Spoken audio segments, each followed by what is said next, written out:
குழந்தையை குளிப்பாட்டும் போது செய்யக்கூடாத 5 தவறுகள். குழந்தையை குளிக்க வைக்கிறது குழந்தைக்கு பயங்கர ரிலாக்ஸா இருந்தாலுமே அங்கே ஒரு மதர் கன்ஃபியூஷனா தான் இருப்பாங்க. நம்ம செய்யறதெல்லாம் கரெக்ட் தானா, நான் பண்றது எதுவும் மிஸ்டேக்ஸ் இருக்குதா அப்படிங்கிறது. குழந்தையை குளிக்க வைக்கிறது ஒரு ரொட்டீனான ப்ராசஸா இருந்தாலுமே அதுல பண்ணக்கூடிய சின்ன மிஸ்டேக்ஸ் கூட பெரிய டேஞ்சரஸ் உண்டாக்கிவிடும். ஒரு பிறந்த குழந்தைய தலைக்கு எப்ப குளிக்க வைக்கணும், ஒரு வாரத்துக்கு எத்தனை தடவை தலைக்கு குளிக்க வைக்கணும், ஆயில் என்ன யூஸ் பண்ணலாம், இல்ல நலுங்கு மாவு பைத்த மாவு இதெல்லாம் யூஸ் பண்ணலாமா, முக்கியமா குளிச்ச பிறகு சாம்பிராணி பவுடர் இதெல்லாம் போடலாமா, இந்த மாதிரி நிறைய கொஸ்டின்ஸ் உங்களுக்குள்ள இருக்கும். இது எல்லாத்துக்கும் ஆன்சரா தான் இருக்க போகுது இந்த வீடியோ. இந்த வீடியோவை முதல்ல இருந்து கடைசி வரை ஸ்கிப் பண்ணாம பாருங்க. அப்பனாதான் நான் சொல்ல போற எல்லா பாயிண்ட்ஸையும் உங்களால நோட் பண்ணி வச்சுக்க முடியும். இதே மாதிரி குழந்தை ரிலேட்டடான வீடியோஸ் உங்களுக்கு வேணும்னு நினைச்சீங்கன்னா நம்ம சேனலை சப்ஸ்கிரைப் பண்ணி வச்சுக்கோங்க. நம்ம சேனலை சப்ஸ்கிரைப் பண்ண மூலம் தான் நிறைய மதர்ஸ்க்கு நம்ம சேனல் போய் ரீச் ஆகும், அவங்களும் பார்த்து பெனிஃபிட் ஆவாங்க. நான் உங்களுடைய டாக்டர் திவ்யா ராமமூர்த்தி, ராமநாதபுரத்தில் 40 வருடத்துக்கும் மேலாக மருத்துவ சேவையில் சிறந்து விளங்கும் சத்யா மருத்துவமனையில் குழந்தை நல மருத்துவராக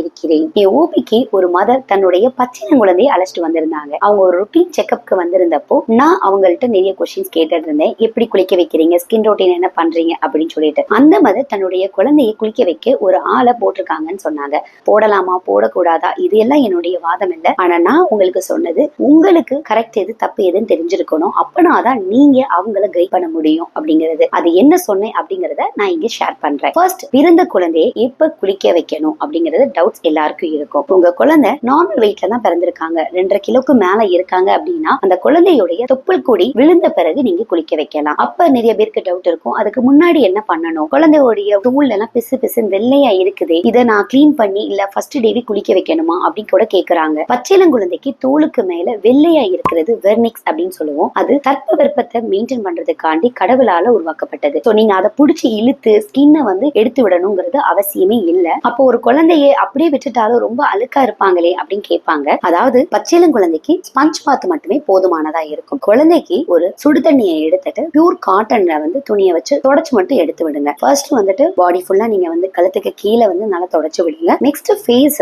முக்கியமா ஐ பகுதி இல்ல ஆக்சிலா கிராயின் இது எல்லாத்தையுமே நல்லா தொடச்சு விடுங்க. அவங்களுக்கு தொப்புள் கொடி விழுந்துருச்சு அப்படின்னா நீங்க தாராளமா குளிக்க வைக்கலாம். சரி, எத்தனை நாளைக்கு ஒரு தடவை குளிக்க வைக்கணும் அப்படின்னு கேட்பாங்க. நீங்க டெய்லியுமே குளிக்க வைக்கிறது ரொம்பவே நல்லது. அது சம்மர் மாதிரி டைப்ல ஒரு நாளைக்கு 2 டைம் கூட நீங்க குளிக்க வைக்கலாம். அடுத்த கேள்வி எப்ப வரும்னா, தலைக்கு குளிக்கிறது எப்போ அப்படின்னு கேட்பாங்க. தலைக்கு குளிக்க வைக்கிறதுமே அதே மாதிரிதான், நீங்க டெய்லியும் கூட குளிக்க வைக்கலாம், தவறு இல்ல. 6 மாதத்துக்கு மேல வந்து யூஸ்வலா நாங்க ரெக்கமெண்ட் பண்றது டெய்லியும் தலைக்கு குளிக்க வச்சிருங்க அப்படிங்கிறது தான். நிறைய பேரண்ட்ஸ் கேட்பாங்க, நாங்க வைப்ஸ் மட்டும் வச்சு தொடச்சு விடவா அப்படின்னு சொல்லிட்டு. அதுல கெமிக்கல்ஸும் இருக்கு வாட்டரோட சேர்ந்து அப்படிங்கறனால நம்ம அதை யூஸ்வலா ரெக்கமெண்ட் பண்றது இல்ல. சாதாரண தண்ணியில நீங்க வந்து தண்ணி ஊத்தனம் கொடுத்தாவே போதும். நெக்ஸ்ட், எந்த பிளேஸ்ல வச்சு குளிக்க வைக்கணும், நல்ல வென்டிலேட்டர் ஸ்பேஸா இருந்தா நல்லா இருக்கும். ஓப்பன் ஸ்பேஸ்ல வந்து நீங்க குளிக்க வைக்கலாம். ஆனா இப்போ அபார்ட்மெண்ட்ஸ் எல்லாம் இருக்கிறனால நீங்க வீட்டுக்குள்ளதான் குளிக்க வைக்கிற மாதிரி இருக்கு அப்படின்னா கூட பாத்ரூம்ல விண்டோஸ் இல்ல டோர் எல்லாத்தையும் ஓபன் பண்ணி வச்சுட்டு நல்லா அதுல வந்து ஏர் சர்க்குலேஷன்ஸ் நல்லா இருக்கணும். அந்த டைப்ல நீங்க குளிக்க வைங்க. ஏன்னா குழந்தைக்கு யூஸ் பண்ணக்கூடிய வாட்டர் வந்து ஒரு ஹாட்டா இருக்கு அப்படின்னாலும் வெதரும் ரொம்ப ஹாட்டா இருக்கு அப்படிங்கிறப்போ குழந்தைகளுக்கு தெர்மோ ரெகுலேஷன்ஸ் வந்து டிஸ்டர்ப் ஆக போகுது. நெக்ஸ்ட்,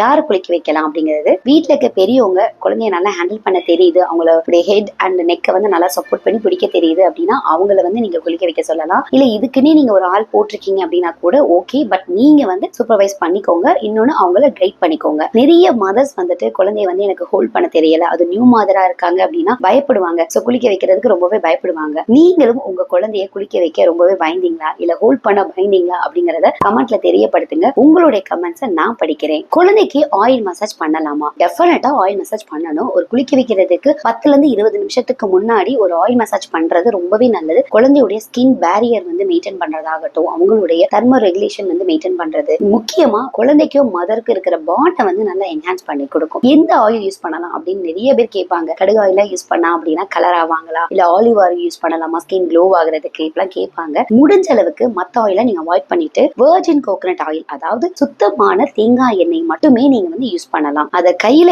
ஊத்திட்டு நல்லா ரப் பண்ணிட்டு நீங்க குழந்தைக்கு நல்லா மசாஜ் பண்ணிட்டு நீங்க குளிக்க வைக்கலாம். நெக்ஸ்ட் டவுட், சம்மர் டயத்துல ரொம்ப ஸ்வெட்டியா இருக்கிறப்ப ஆயில் மசாஜ் பண்ணலாமா அப்படின்னு கேட்பாங்க. நீங்க தாராளமா நீங்க பண்ணலாம். குழந்தைக்கு ஆயில் மசாஜ்னால பெனிஃபிட்ஸ் தான் அதிகம். பண்ணிட்டு ஒரு 10 இருந்து 20 நிமிஷத்துக்குள்ள நீங்க வந்து குளிக்க வைக்கிறது நல்லது. உங்க குழந்தை ஹெல்த் ரிலேட்டடாவோ டயட் ரிலேட்டடாவோ ஆன்லைன் கன்சல்டேஷன் வேணும்னு நினைச்சீங்கன்னா டிஸ்பிளே தெரியுற நம்பரை யூஸ் பண்ணி என்னோட ஆன்லைன் கன்சல்டேஷன் நீங்க பெற்றுக்கலாம். நெக்ஸ்ட், குழந்தையை என்ன மாதிரி பொசிஷன்ல வச்சு குளிக்க வைக்கணும். குழந்தையோடைய தலைப்பகுதி வந்து மேல நோக்கி இருக்கணும். குழந்தைய வந்து ஒரு 45 டிகிரி ஆங்கிள் வச்சு நீங்க குளிக்க வைக்கிறது ரொம்பவே நல்லது. மேல வந்து ஹெட்டை நீங்க சப்போர்ட் பண்ணிட்டு நீங்க வந்து குளிக்க குளிக்க வைக்கலாம். இப்போ காலகட்டத்துலலாம் பாத் ஸ்டப்போடையே ஒரு 45 டிகிரி ஆங்கிள் ரிக்ளைனிங் பொசிஷன்லயே சில இதெல்லாம் கொடுத்துருக்காங்க. சோ அதுல நீங்க படுக்க வச்சுட்டு குழந்தைய வந்து பிடிச்சிட்டீங்க அப்படின்னா வந்து அழகா வந்து ஹெட் மட்டும் மேல இருக்கும். நீங்க தாராளமா யூஸ் பண்ணிக்கலாம். நெக்ஸ்ட், குழந்தைக்கு யூஸ் பண்ற தண்ணி எப்படி இருக்கணும் அப்படிங்கிறது. குழந்தையுடைய பாத்திங்க்கு யூஸ் பண்ற தண்ணி 37 ல இருந்து 38 டிகிரி செல்சியஸ் இருக்கணும். ஆனா நார்மலா ஒரு டெம்பரேச்சர் வந்து நம்ம மெஷர் பண்ண முடியாது. நீங்க என்ன பண்ணலாம் அப்படின்னா கதகதப்பான தண்ணி, அதாவது லூக் வார்ம் வாட்டர் அப்படின்னு சொல்லுவோம், அதை நீங்க யூஸ் பண்ணிக்கலாம். அந்த தண்ணியை எடுத்து இந்த இடத்துல வந்து நீங்க போட்டு பாக்குறீங்க, உங்களால பொறுத்துக்க முடியுது அப்படின்னா குழந்தைக்கு வந்து நீங்க அதை வந்து தாராளமா பயன்படுத்தலாம். நிறைய பேரண்ட் என்ன பண்ணுவாங்க அப்படின்னா வந்து ரொம்ப ஹாட் வாட்டரை வந்து யூஸ் பண்ணுவாங்க குழந்தைக்கு. அதனால வந்து டைரக்டா பர்ன்ஸ் மாதிரி வர்றதை கூட நாங்க பாக்குறோம். நிறைய கேசஸ் இந்த மாதிரி டே டு டே நாங்க பார்த்துட்டு தான் இருக்கோம். சோ நீங்க அதை அவாய்ட் பண்ணிக்கோங்க. நெக்ஸ்ட், எந்த தண்ணி யூஸ் பண்ணணும் அப்படிங்கிறது. நீங்க தாராளமா டேப் வாட்டரை நீங்க யூஸ் பண்ணிக்கலாம். அதோட டெம்பரேச்சர் தான் முக்கியம். நிறைய பேரண்ட்ஸ் சொல்லி கேள்விப்பட்டிருக்கேன், என்னோட குழந்தைக்கு வந்து தண்ணி மாத்தி குளிக்க வச்சோம் அப்படின்னா வந்து சளி பிடிச்சிரும் அப்படிங்கிறது. அது தண்ணினால மட்டும் இல்லைங்க. சோ குழந்தைக்கு டெம்பரேச்சர் அப்படிங்கிறது தான் முக்கியம். அந்த குழந்தைக்கு குளிக்க வைக்கிற தண்ணியுடைய டெம்பரேச்சர் மட்டும் நீங்க வந்து கரெக்டா செக் பண்ணிட்டு நீங்க குளிக்க வைக்கலாம். நெக்ஸ்ட், எப்படி குளிக்க வைக்கணும். ஒரு குழந்தையை குளிக்க வைக்கிறப்போ நெக்குக்கு கீழே வந்து நீங்க உடம்பு பகுதியை தான் ஃபர்ஸ்ட் குளிக்க வைக்கணும். தலையும் ஃபேஸும் அடுத்துதான் நீங்க பண்ணணும். அப்போ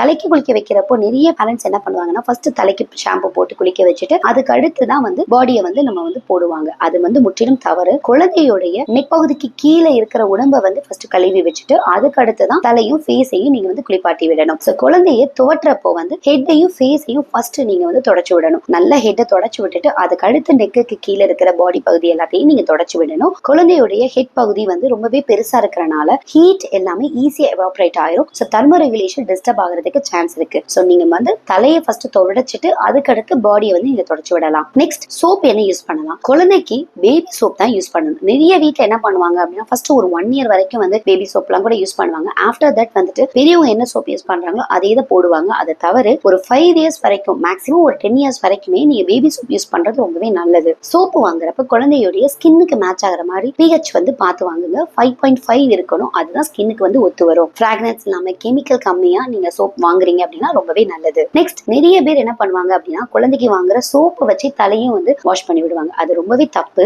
குழந்தைக்கு ஷாம்பு பர்பஸ் வேற, சோப்போட பர்பஸ் வேற. இன்னொன்னு அதோடைய ஃபார்முலேஷன் ரெண்டுமே டிஃபர் ஆக தான் செய்யும். சோ ஷாம்பு அப்படிங்கிறது நீங்க தலைக்கு யூஸ் பண்ணிக்கோங்க. சோப் அப்படிங்கிறது மற்ற இடத்துல நீங்க யூஸ் பண்ணிக்கலாம். சோ தனித்தனியா தான் யூஸ் பண்ணணும். நெக்ஸ்ட், நிறைய பேர் வந்து கேட்பாங்க, நலுங்கு மாவு யூஸ் பண்ணலாமா, பயத்த மாவு யூஸ் பண்ணலாமா, இல்ல கஸ்தூரி மஞ்சள் யூஸ் பண்ணலாமா, அதெல்லாம் பண்ண ஸ்கின் வந்து பயங்கரமா க்ளோ ஆகுமே, இன்னொன்னு பயத்த மாவுல யூஸ் பண்றீங்க அப்படின்னா குளிர்ச்சியாமே அப்படின்னு கேட்கறாங்க. அந்த மாதிரி மாவு ஐட்டம்லாம் அவாய்ட் பண்றதுதான் நல்லது. அதுக்குரிய மருத்துவ குணங்களோ அதோட பெனிஃபிட்டோ நான் மறுக்கல, அது இருக்கதான் செய்யுது. ஆனா அதை ஸ்கின்ல போடுறப்போ குழந்தையுடைய ஸ்கின் வந்து ரொம்பவே தின் லேயரா இருக்கும் அப்படின்னு சொல்லுவோம். அதனால வந்து அதோட ஸ்கின் வந்து பேரியர் வந்து டிஸ்டர்ப் ஆகும். இது போக அது அலர்ஜியை வந்து காஸ் பண்ணும். குழந்தையோட ஸ்கின் வந்து ரொம்ப சென்சிட்டிவா இருக்கும் அப்படிங்கறதுனால இரிட்டேஷன்ஸ் வரும், இன்ஃபெக்ஷன் ஈஸியா வரும். குழந்தைகளுடைய ஸ்கின் அப்படிங்கிறது ரொம்ப க்ளோவாவும் இல்ல ஷைனிங்காவா தான் இருக்கும். கடவுளுடைய படைப்பிலேயே குழந்தை வந்து ரொம்ப ஷைனிங்கா இருக்கிறதுக்கு காரணம் ஈரத்தன்மை வந்து அவங்களுடைய ஸ்கின்ல வந்து இருக்கும். இந்த மாதிரி பயர்லாம் யூஸ் பண்றதுனால குழந்தையோட ஈரத்தன்மையை ஈஸியா உறிஞ்சிட்டு வெளியே வந்துடும். சோ அதனால இந்த பயர் ஐட்டம் எல்லாம் நீங்க அவாய்ட் பண்றது ரொம்பவே நல்லது. அதுக்கு பதிலா குழந்தையை குளிக்க வச்ச பிறகு மாய்ஸ்சரைசர் வந்து நீங்க யூஸ் பண்ணி பாருங்க. ஒரு 10 to 15 மினிட்ஸ்க்குள்ள நீங்க குளிக்க வச்ச உடனே போட்டுக்கோங்க. நிறைய பேரண்ட்ஸ் என்ன பண்ணுவாங்க அப்படின்னா 1 மணி நேரம் கழிச்சு யூஸ் பண்ணுவாங்க, அதுக்கடுத்த ஸ்கின்லாம் ட்ரை ஆயிடுச்சு அப்படின்னு சொல்லிட்டு கூட்டிட்டு வராங்க.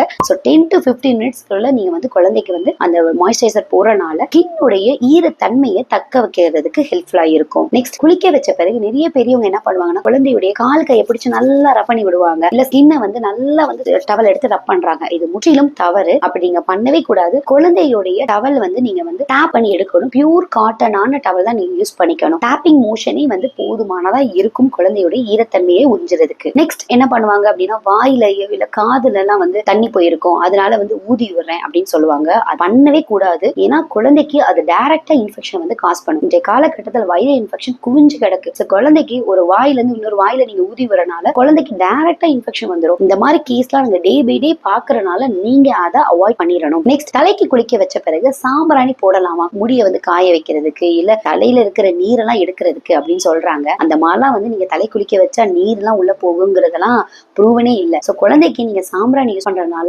அதோடைய புகையெல்லாம் வாச குழாயில போய் படிறனால அலர்ஜி, ஆஸ்துமா இதெல்லாம் தான் காஸ் பண்ண போகுதுங்கிறத தாண்டி எந்த பெனிஃபிட்டுமே இல்லை. சோ முற்றிலும் நீங்க சாம்பிராணி யூஸ் பண்றதை அவாய்ட் பண்ணிக்கணும். நெக்ஸ்ட், குளிக்க வச்ச பிறகு நல்லா பவுடர் பூசி விடலாமா, இல்ல கழுத்துக்கு, இல்ல அக்கல்ல, இல்ல கிராயின்ல, முக்கியமா தொப்புள்ள எல்லாம் போட்டு விடலாமா அப்படின்னு கேக்குறாங்க. அதையும் நீங்க அவாய்ட் பண்ணிக்கணும். இந்த பவுடர் எல்லாமே குட்டி குட்டி பார்ட்டிகளா இருக்கிறனால சுவாச குழாயில போய் படிஞ்சிட்டு அது குழந்தைக்கு இன்ஃபெக்ஷனை தான் கொடுக்க போகுது. இது போக தொப்புள்ள எல்லாம் நீங்க ஒரு பவுடர் போடுறப்போ அது வெளியே வரமா ஒரே இடத்துல இருக்கிறப்போ பூஞ்சான் மாதிரி இன்ஃபெக்ஷன் எல்லாம், ஃபங்கல் இன்ஃபெக்ஷன் எல்லாம் ஈஸியா குழந்தைக்கு வந்துடும். இதை நாங்க டே டு டே பிராக்டிஸ்ல பார்த்துட்டு தான் இருக்கோம். நீங்க அதனால பவுடரை முற்றிலும் அவாய்ட் பண்ணிக்கணும். நெக்ஸ்ட், நிறைய பேரண்ட்ஸ் கூட்டிட்டு கேட்பாங்க, வேக்சின் போட்ட பிறகு இல்ல கோல்டு ஃபீவர் டைத்துல எல்லாம் குளிக்க வைக்கலாமா, குழந்தை இன்னும் அதிகமாயிரும்ல அப்படின்னு கேக்குறாங்க. நல்லா புரிஞ்சுக்கோங்க, ஒரு ஃபீவர் டைத்துல கூட குழந்தையை குளிக்க வைக்கிறது ரொம்பவே நல்லது. குழந்தைக்கு அதுவே ரிலாக்ஸேஷனா இருக்கும். ஏன்னா அவங்க ரொம்ப சோர்வா இருக்கிறப்போ ரெஃப்ரெஷ்ஷா ஃபீல் பண்றதே இந்த குளிக்கிற டைம் தான். ரொம்ப நேரம் தண்ணியில இல்லாம ஒரு 10 to 15 மினிட்ஸ்ல குளிக்க வைக்க ட்ரை பண்ணுங்க. இல்ல ரொம்ப நெஞ்சு சளி மாதிரி இருக்கு அப்படிங்கிறப்போ நீங்க வேணா தொடச்சு மட்டும் விட்டுக்கோங்க. அதுவே ஒரு நாளைக்கு 2 டைம் நீங்க தொடச்சு விடுறது ரொம்பவே நல்லது. வேக்சின் போட்ட அன்னைக்கு